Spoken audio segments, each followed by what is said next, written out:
Mike Gallagher. I tell you all the time to go to taxcutswork.com because it's such a great resource. And right now, the Job Creators Network is going all over the country. I wonder why I'm not out on tour with Alfredo Ortiz, because I remember being in Florida with Alfredo and getting to speak before a big group there.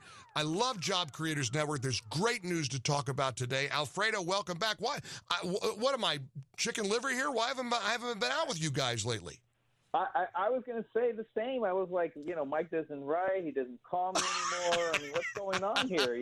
We had such a great time in Orlando a couple of years ago. We sure and I did. was out of touch. Listen, this is really exciting because everybody can see the tour schedule at taxcutswork.com. What is it, like 50 stops in 25 states? Yeah, that's exactly right. And I have to tell you, we get requests every day, and we're trying to get everybody in. I mean, people want the tour. They want the attention in terms of really focusing on these small business owners. And that's what really makes it very different, Mike. And you remember when? I mean, that first stop that we did, Loved it. That was what was magical about it, right? It wasn't about the representatives. It was about the true heroes of our country, the backbone of our economy, which is the small business owners, right? About 30 million of them across this country. There's two breaking news stories I want to get your reaction to. First, maybe let's start with the not so great. The Supreme Court ruling that the decades-old precedent that limits the ability of states to collect sales tax on online purchases is out the window. 5-4 ruling. A lot of entrepreneurs are worried about this. Small business owners, especially online, they say their profits are going to evaporate if they have to comply with the complex tax rules in all 50 states. This is a toughie, isn't it, Alfredo? Yeah, it really is. I mean, the complex tax rules really are going to be a problem with our small business owners.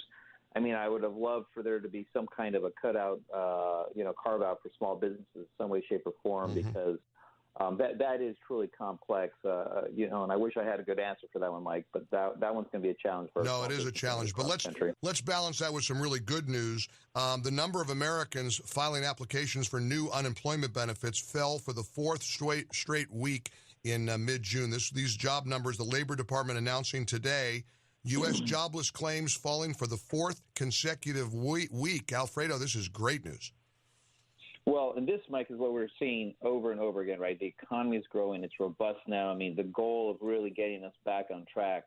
I mean, there was this perception that 1.2, 1.5% under the Obama administration was basically our new norm for this country, which was just so the opposite. And I think that's the best part about having, President Trump in that chair is that he was a business person. He understood that growth was just not acceptable. And frankly, we had to do much better so that we could have more jobs that paid better wages, had more benefits.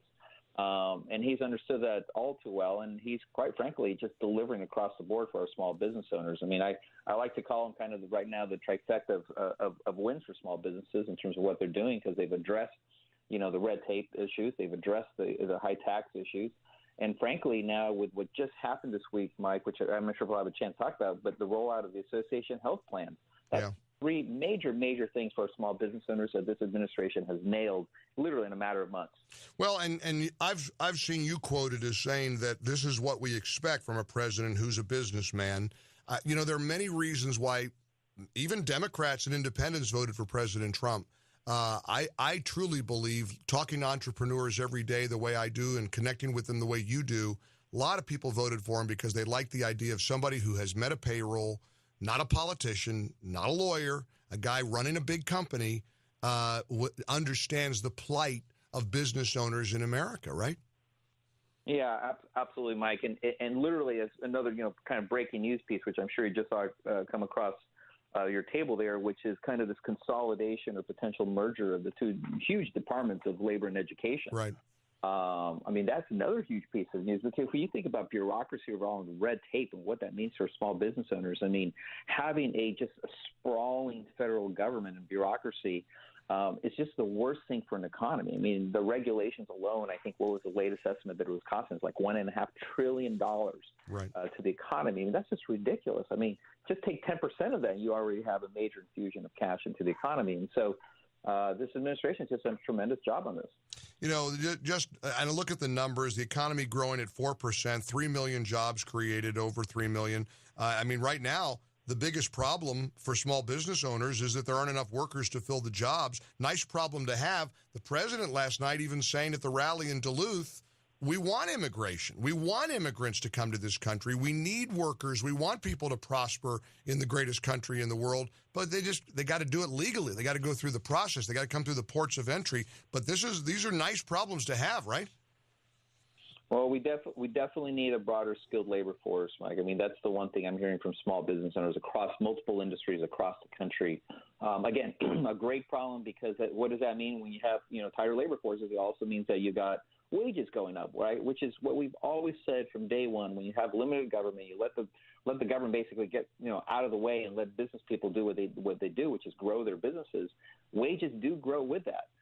Because there's demand on labor, and we're seeing that, right? Some of the strongest wage increases in many, many years we're starting to see, and we're going to continue seeing that. I'm telling you that right now. When we hit the 3.5% and 4% numbers that I really truly believe we're going to start seeing sometime this year and even into next year, those wage growth is going to happen. And so we don't need these things like Fight for 15 that artificially inflates these wages. Right. Allow the people who know how to run their businesses, who sign those fronts of those checks, to invest in their businesses so that this economy can grow. When I consider the tremendous partnerships I've had over the 40 years or so that I've been doing this for a living, Job Creators Network is one of the most satisfying. I'm so thrilled to be able to tell everybody to go to taxcutswork.com.